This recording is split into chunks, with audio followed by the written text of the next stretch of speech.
fin des temps existe puisque tout change. On parle d'un état à l'autre. C'est-à-dire que si je suis maintenant beaucoup dessus, demain je vais être le bananier, demain je vais être la canne à sucre.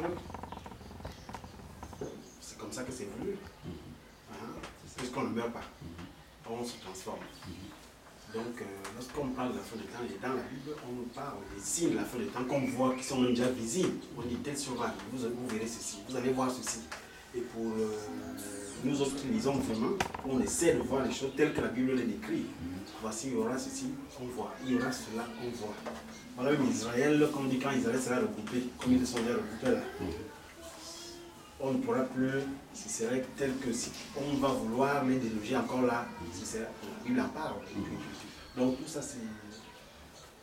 C'est une très bonne question qui vient des analyses aujourd'hui que quelqu'un m'a posé cette question que mais pourquoi tout ce que la Bible, ou alors en moitié ou en majorité, ce que la Bible dit, on voit ça arriver. Je lui ai dit mais c'est une très bonne question. Et si tu étais juste sensible, tu allais comprendre pourquoi ça arrive. Parce que tout ce qui est annoncé dans la Bible n'est pas tiré du ciel ou de l'enfer, si l'enfer et le ciel existaient. Elle ne vient pas d'ailleurs que de la source qui a organisé le système, qui a organisé la société. Est-ce que tu comprends? Et quand on te dit, quand Israël serait annoncé, mais ce que la Bible dit là, on n'est pas dans les livres d'histoire. On le parle dans les livres d'histoire. Et Israël, qu'on dit là, on te dit il va s'organiser comme un État. Quand tu vas au fond pour regarder, quand Israël, si Israël qu'on dit annonce vient du Créateur, mais ce n'est pas la manifestation cosmique qu'on allait voir, comme haine, comme jalousie, comme guerre, qu'on allait voir. Parce que si Israël suppose Israël veut dire le germe créateur, on n'allait plutôt pas voir, c'est-à-dire la guerre dans la péninsule palestinienne et israélienne. Là, ce n'est pas la guerre qu'on allait voir là-bas. On allait plutôt voir une manifestation créatrice supracosmique partant d'Israël jusqu'au niveau de toutes les nations jusqu'au Cameroun. C'est ça qu'on va appeler la manifestation, la projection de l'homme. Parce que si Israël représente l'homme, on doit avoir plutôt la paix. Et dans la même Bible dont tu parles, quand tu dis Salomon, quand tu présentes Salomon, tu dis Salomon a fait 40 ans, il n'y a pas eu de guerre, parce qu'il était le germe créateur. Mais si Israël est le germe créateur, c'est qu'on va plutôt voir une stabilité, on devrait voir plutôt la paix, la joie, la manifestation de l'esprit du créateur dans l'univers. C'est ce qu'on devrait plutôt voir. On n'allait pas voir plutôt des coups bas, on n'allait pas voir la détresse, même au niveau d'Israël. Tu vois, dernièrement, le premier ministre israélien, il dit quoi? Il dit que mais, les pays comme l'Iran, tout ça, il ne faut pas leur laisser comment je veux dire, améliorer leur histoire de bombes nucléaires là. Pourquoi? Parce qu'eux aussi ils ont peur. Est-ce que tu vois, il est dans les coalitions, il est dans les alliances. Mais l'homme ne vient pas faire les alliances avec le cosmique. Est-ce qu'on se comprend là? Bon, pourquoi ce que la Bible a dit est visible? Mais parce que la Bible est une compilation des éléments tirés de l'humain. C'est-à-dire c'est le caractère humain qu'on présente là dans la Bible. Parce qu'on a observé l'humain pour écrire la Bible. La Bible n'est pas venue d'en haut, c'est-à-dire on observe l'humain. Ceux qui ont un regard très avancé peuvent comprendre le fonctionnement de l'humain et écrire un livre à partir de l'humain. On dit quand tu verras ceci, voilà ce qui va arriver. Quand tu verras ceci, voici ce qui va arriver. Mais on tire ça d'où? On tire ça du comportement. Et ceux qui écrivent savent bien que la compréhension cosmique mute. La compréhension cosmique, elle mute. Ce n'est pas une compréhension qui est stable. Et elle sait que d'ici 3 ans, voici où on va arriver. C'est pourquoi il y a les réunions de G8, les réunions de G6, les réunions de G20. Quand on sort de ces réunions, c'est pour prédire ce qui va arriver dans 2 ou 3 ans. Est-ce que tu comprends? C'est pour prédire ce qui va arriver dans 2 ou 3 ans. Quand tu lis le livre des sages de Sion, mais ils disent beaucoup de choses qui sont dans la Bible. Donc la Bible n'est pas quelque chose de mystérieux, la Bible c'est une compilation des faits réels et de beaucoup de fiction qui est montée là par les gens, par les maîtres cosmiques. Ils comprennent bien ce qui va arriver. Quand on dit par exemple, tu ne voleras point, tu ne mentiras point, tu ne convoiteras point, est-ce que cela empêche le cosmique de convoiter? Mais puisque tout son quotidien passe son quotidien à convoiter, à envier, à calomnier, à médire, est-ce que la Bible, malgré qu'il lit ça, est-ce que ça l'arrête? Bon, sortons même de la Bible, prenons la cigarette. On dit la cigarette vous tue. Mais les gens ne fument pas. On dit la boisson va vous tuer. Est-ce que les gens ne boivent pas? Mais parce qu'ils sont ça. C'est-à-dire qu'on ne peut pas te dire que mentir va te tuer alors que tu es le mensonge. Mais quand tu es en face du mensonge, ce n'est pas ce qu'on t'a dit là qui a la force. C'est ce que tu es qui a la force. C'est-à-dire que tu t'exprimes par rapport à ce que tu es. Tu ne t'exprimes pas par rapport à ce qui est dit. Voilà pourquoi ça ne fonctionne pas. Voilà pourquoi même marteler dans les conscients des gens que ne fais pas ci, ne fais pas ça, ça n'a pas réussi. Parce que quand quelqu'un est en face d'une situation, même quand il est seul, c'est ce qu'il est comme énergie, comme compréhension qui s'exprime. Ce n'est pas ce qui est écrit qui s'exprime. C'est là où il y a le problème. Parce qu'on a fait une conscience. Maintenant, vous lui brandissez quelque chose que vous avez écrit sur le papier. Et ce que vous avez écrit sur le papier, c'est ce qu'il est. Vous l'interdisez d'être lui. On ne peut pas t'interdire d'être toi-même. On ne peut pas t'interdire d'être toi-même. Ça serait difficile. Tu peux adapter ton comportement en face de la personne qui t'interdit pour l'instant parce que tu juges que soit il est supérieur à toi, soit peut-être pour l'instant il satisfait tes intérêts, soit il t'accompagne dans ta démarche, mais le jour que tu es seul, il n'est pas là, tu vas t'exprimer comme tu es. C'est pourquoi quand tu dis à l'enfant ne fais pas ci, ne fais pas ça, dès que tu tournes le dos, il fait ce qu'il est. Quand tu reviens, tu dis mais je t'ai dit ne fais pas ça. Mais c'est parce qu'il est ce qu'il est là, qu'il vient de poser comme acte. Donc pour qu'il arrête de faire ça, il faut changer ce qu'il est. C'est-à-dire comme il a une compréhension, il faut changer carrément sa compréhension. Lui donner une nouvelle compréhension pour qu'il ne fasse plus ce qu'il est. Pour qu'il commence à faire comme la compréhension nouvelle. Et Paul qui se vante, oui, dans le livre des Romains, dans son chapitre 1, en bas là, ils se sont vantés d'être sages, intelligents, alors que réellement ils étaient des fous. Oui. Donc c'est cette compréhension-là que Paul appelle la folie. Là. Oui, c'est ça, c'est justement. Paul parle là du coup, il parle là de ce que le cosmique appelle la sagesse. Ou alors ce qu'on a défini dans le système cosmique. C'est ça que Paul appelle la sagesse. Et quand tu continues même ce verset-là, il dit connaissant ce que l'Éternel n'aime pas. Ils encouragent et ils prédisent et ils enseignent aux gens de faire ça. Et ils font ça eux-mêmes. Ils font ça eux-mêmes. Et ils encouragent même les gens de faire. Alors tu comprends bien que Paul identifie et Paul veut montrer là que la compréhension qui est là ne vient pas du Créateur. C'est un mode d'expression propre à l'univers. Maintenant, ce que Paul identifie bien qu'il y a deux dimensions. Il y a une dimension élitiste et une dimension embryonnaire, celle de la masse. Quand il dit ils encouragent, il parle là de l'élite. C'est l'élite qui encourage la masse à fonctionner comme ils sont, parce que de toutes les façons, c'est l'élite qui construit la masse. Et Dieu les a encouragés, puisque Paul dit même que Dieu les a encouragés dans ce mauvais sens. Il dit bon, ok. Oui, de toutes les façons, en ce niveau-là, parce qu'il y a beaucoup d'ambiguïté dans tout ça. Le Créateur, si le Dieu dont Paul parle renvoie au Créateur, le Créateur n'a pas besoin d'encourager l'univers. L'univers, le Créateur sait bien que c'est comme ça qu'il s'exprime. Il n'encourage à rien. Ou parfois on te dit que la Bible a beaucoup de choses, des tics et des quoi qu'il faut comprendre. Parce que si on prend Paul comme la compréhension qui vient en haut, ça veut dire que Paul n'est pas confus.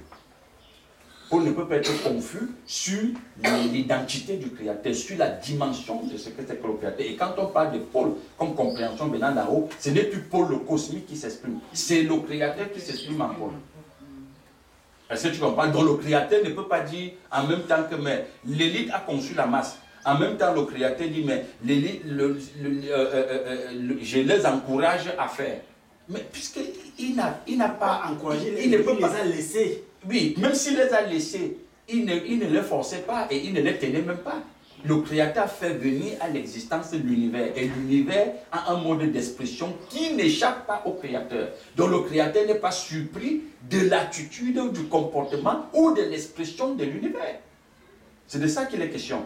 Le Créateur n'est pas surpris. Parce que quand on parle du Créateur dans ce sens-là, ça renvoie aux parents cosmiques. Un parent fait son enfant et quand l'enfant pose un acte, il est surpris de l'attitude de l'enfant.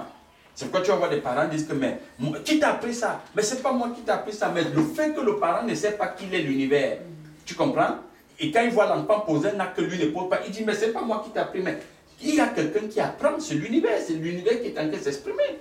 Si toi tu ne t'es pas exprimé comme ça il y a 3, 4, 5 ans, l'enfant qui est venu là est dans une mutation de conscience. Donc ce n'est plus, lui c'est un mutant. Donc dans sa mutation, il va poser des actes cosmiques que toi tu n'as pas fait. Ça ne veut pas dire que c'est Satan qui l'enseigne et toi Dieu t'a enseigné. Ça veut tout simplement dire que c'est le Satan que tu dis là, que toi tu ignores, qui a pris, c'est-à-dire que de l'avance, c'est-à-dire qui a muté dans sa compréhension. Maintenant le Créateur lui n'est pas surpris de ta réaction, toi le Père cosmique, et de l'attitude de l'enfant. Le Créateur n'est pas surpris. Il sait bien que c'est la continuité du cosmique. Donc le Créateur ne se prend pas la tête avec ça. C'est comme ça qu'il doit fonctionner. Et autre chose que nous devons rappeler, l'attitude et l'expression du cosmique ne dérangent pas le Créateur parce qu'il sait bien que c'est comme ça qu'il doit fonctionner. Il est une machine, il est un outil de travail et cet outil de travail doit fonctionner comme ça. C'est comme si tu veux aller par exemple dans un atelier ou devant un caméraman. Tu dis au caméraman là par exemple que la caméra ne doit... Tu es surpris que la caméra filme. Tu es surpris que le marteau, tu fais comme ça cloue. Mais c'est que tu es un idiot. Le menuisier sait bien que le rôle du marteau c'est pour clouer.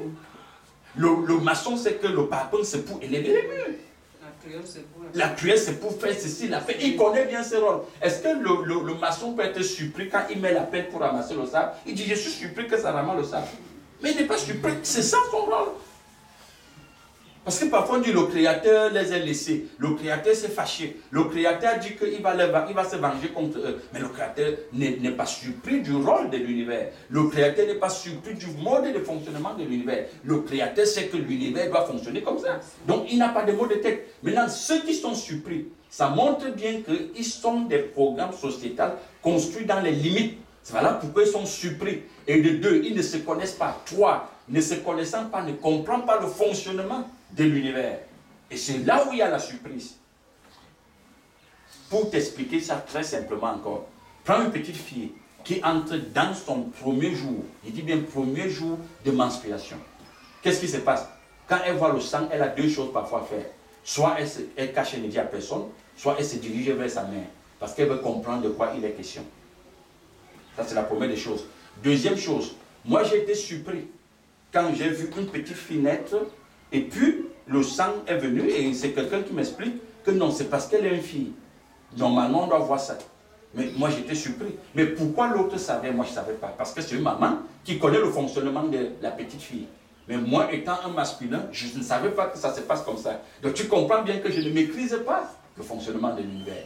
Donc l'univers, par contre le Créateur, que tu sois masculin ou féminin, il comprend bien votre expression. Que tu sois le soleil, que tu sois la lune, il comprend ton expression. Que tu sois la mer, que tu sois le fleuve, l'univers comprend. Parce que l'univers, le Créateur comprend. L'univers, c'est un outil de travail que le Créateur fait venir à l'existence. Et lui, il comprend bien comment il doit fonctionner. Donc, son mode d'expression ne le surprend pas.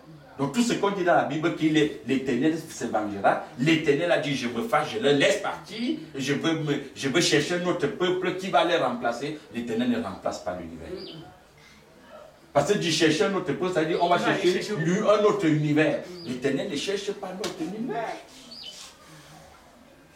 On dit l'Éternel propose à Moïse que laisse, je les tue, et puis je veux susciter un autre descendant de toi. Mais l'Éternel ne peut pas faire ça.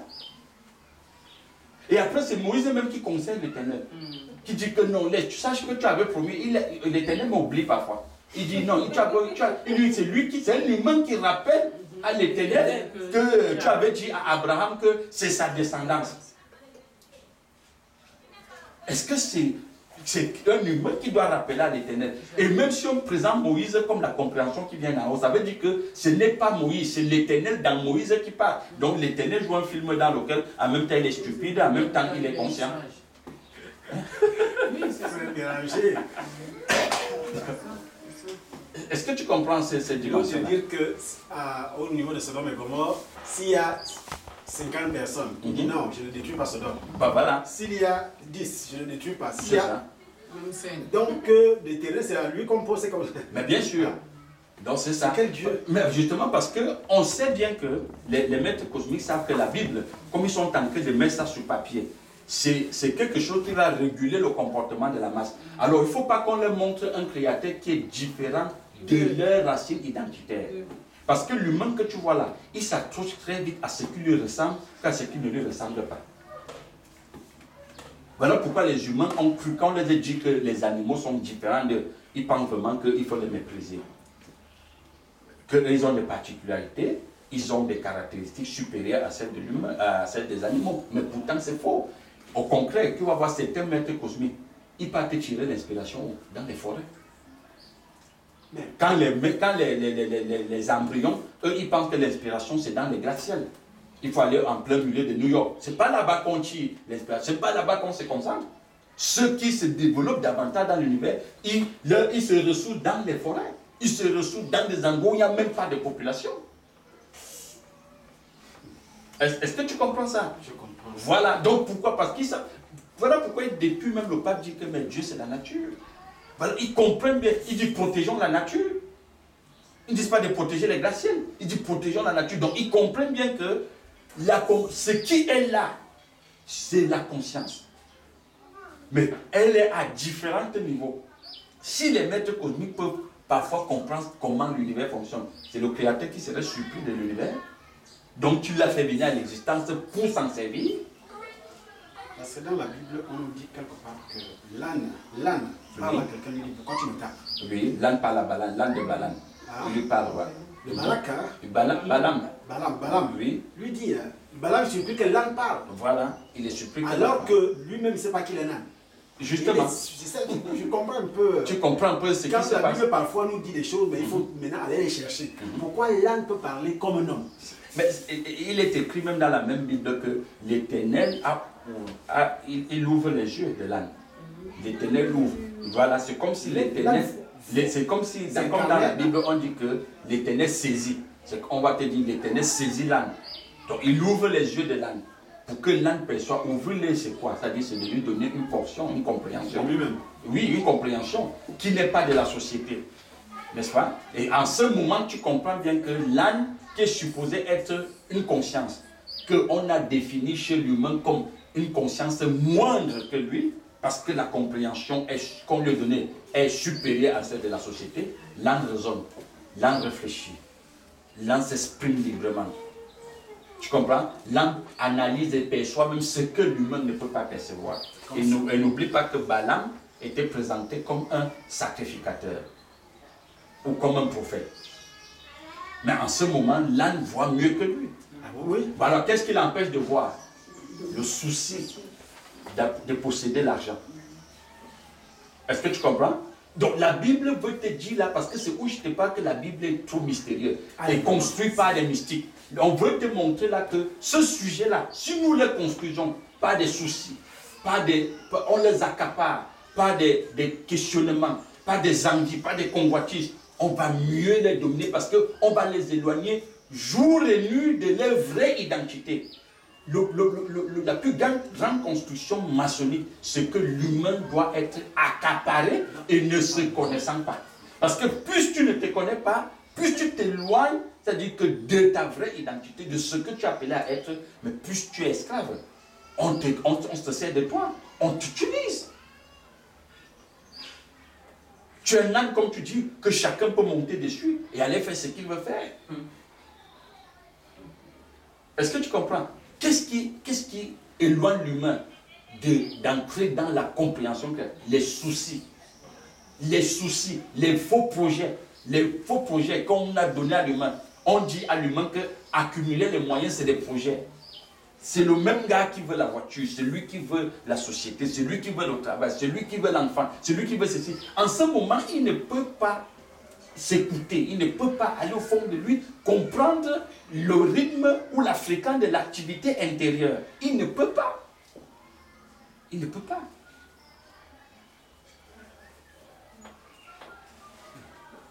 Et on va le dominer. C'est pourquoi l'âne lui dit que, mais Balaam, mais arrête-toi. L'âne lui dit, il arrête, il le pousse même au mur. Il dit, mais attention. Et l'âne lui pose la question que, mais depuis que je te sais 3 ans, je t'ai déjà désobéi. Voilà, est-ce que je t'ai déjà désobéi un jour? Il lui dit, tu as la chance que je n'ai pas mon épée. Je t'aurais égorgé. Il ne s'en rend même pas compte. Il ne s'en rend pas compte qu'il cause avec l'âne. Il cause avec l'âne. Qu'est-ce qui lui fait causer avec l'âne sans s'en rendre compte? Mais c'est son souci d'amasser, de posséder, parce qu'on lui avait promis beaucoup d'argent. Balak lui a promis beaucoup d'argent. Et on monte, et Balak, il est qui? On te dit, Balak, c'est aussi un maître, un initié, un maître cosmique, qui vont faire des sacrifices sur des autels. C'est vraiment, c'est ça, la Bible, mais je te dis, la Bible est construite par la franc-maçonnerie.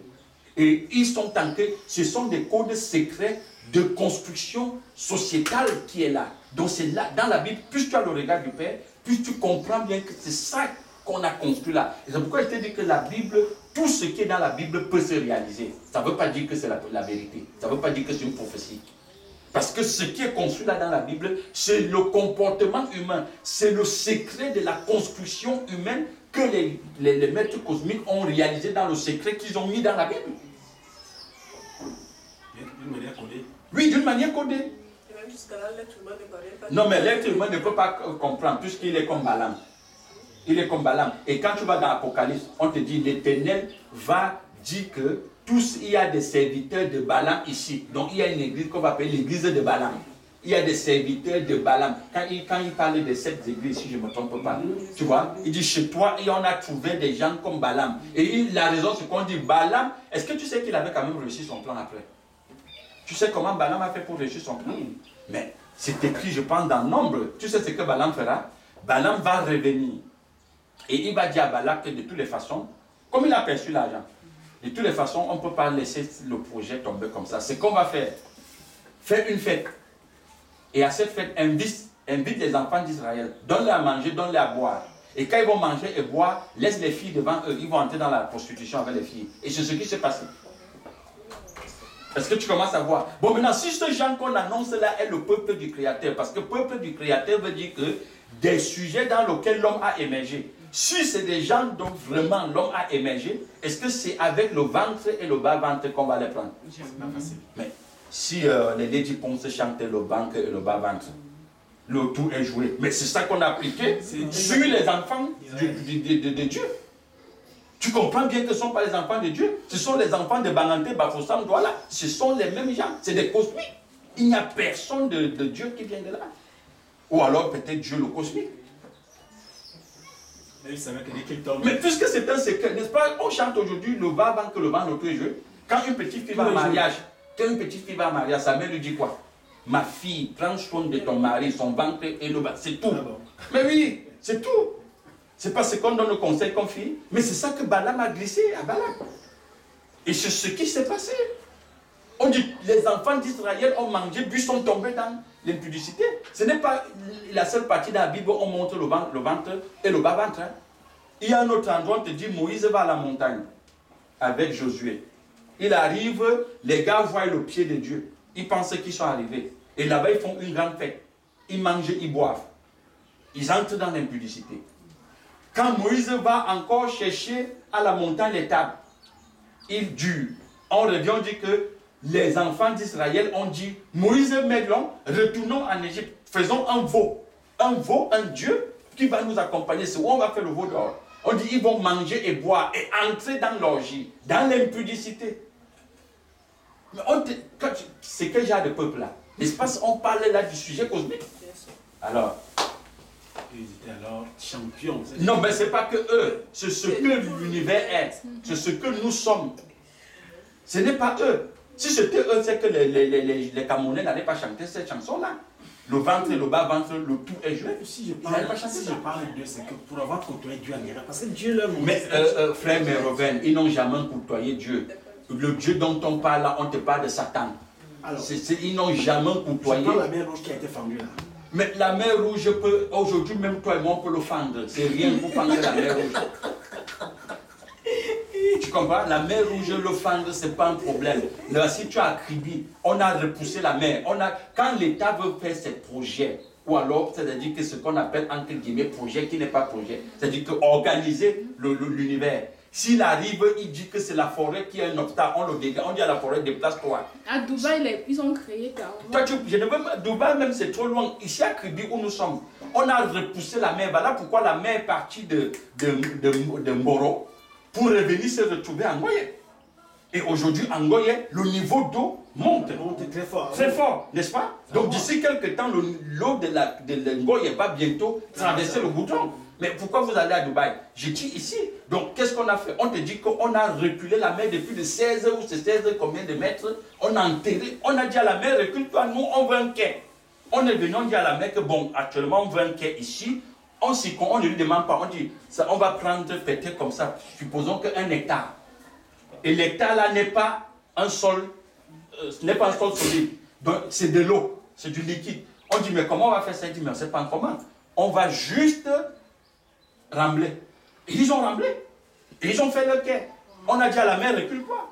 Donc la mer est une conscience. On lui parle. Ceux qui sont avancés parlent à la mer. C'est pourquoi dans la Bible que tu aimes tant, on dit que quand Josué veut réaliser, veut montrer qu'il ait une conscience avancée. Tu comprends? Il dit qu'il faut qu'on recule le soleil. Quand Ézéchias veut montrer veut être sûr que celui qui vient lui parler est une conscience avancée, il ne lui demande pas la voiture. Il ne dit pas offre-moi une voiture pour qu'il sache que tu es une conscience avancée. Il ne dit pas offre-moi l'enfant.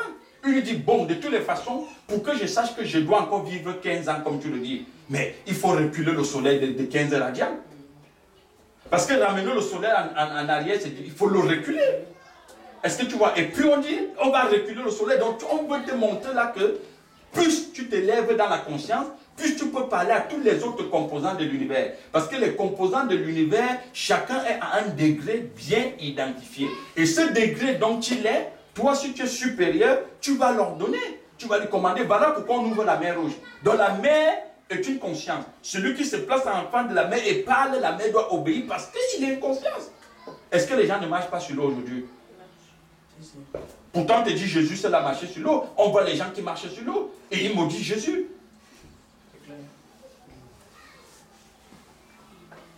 C'est pour te dire que c'est un problème de compréhension, de conscience. Plus ta compréhension est élevée, plus tu peux faire beaucoup de choses. Tu peux parler à l'univers. Tu peux parler à l'univers. Mais Robert, ça t'arrive pas de parler à toi-même? Si. Alors, puisque tu es l'univers, tu te parles à toi-même. Tu te parles à toi-même. C'est cette dimension-là. Donc si tu peux parler à toi-même, ça veut dire que tu peux parler. Parce que parfois, tu vois, les gens disent, je suis une voix qui me dit, va, l'autre dit, ne parle pas. Et après, il dit, j'ai suivi celle qui disait qu'il part, et puis je me suis fait avoir. Est-ce que c'est pas pour ça qu'on dit que, effectivement, si tu as cette conscience avancée dans le cosmique là, oui, tu es capable de dire à cet arbre, oui, déplace-toi. Mais c'est de ça qu'il est question. Il va se déplacer. Et ça va aller. Il va se déplacer. Ça va se faire. Mais Robert, pose-toi la question. Quand tu es mon aîné, depuis que tu es né, tu n'as pas constaté quand on veut faire certaines choses comme des ponts et tout, on le fait la nuit. La nuit.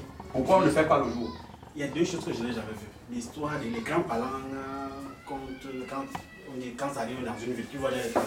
Oui, voilà. C'est que la ville se développe déjà. Voilà. Je n'ai jamais vu comment monter. Tu as cherché comment on fait pour monter l'histoire. Ben voilà, c'est ça. Le pont, je n'ai jamais vu. Voilà, le pont, moi, je n'ai jamais vu comment. C'est plus, on fait les travaux plus la nuit. Pourquoi? Parce que c'est une autre dimension qu'à un moment, il ne faut pas que les êtres embryonnés soient là.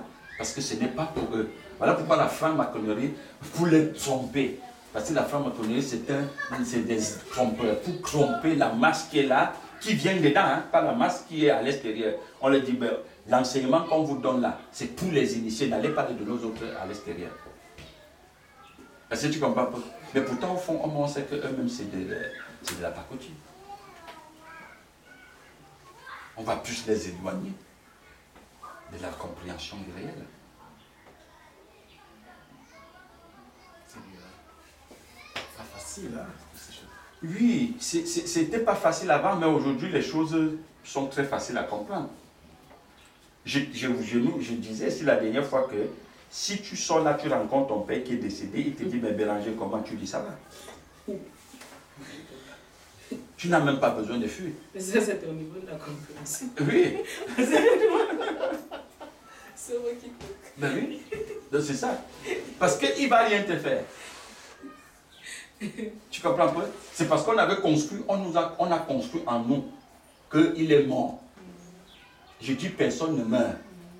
Rien ne meurt. La conscience est toujours là. Tu comprends? Parce que la mort, c'est la conscience. Si mourir, c'est d'entrer dans un cercueil, ce qu'on nous a menti. Donc les gars que tu vois là, ta grand-mère, ton père, tous ils sont décédés, tu peux le croiser dans un cafétéria un jour. Oui, même en brousse. Il dit, mais Robert, tu dis oui, papa. Il dit, c'est comment? Tu dis, bon, nous sommes au niveau des androïdes maintenant.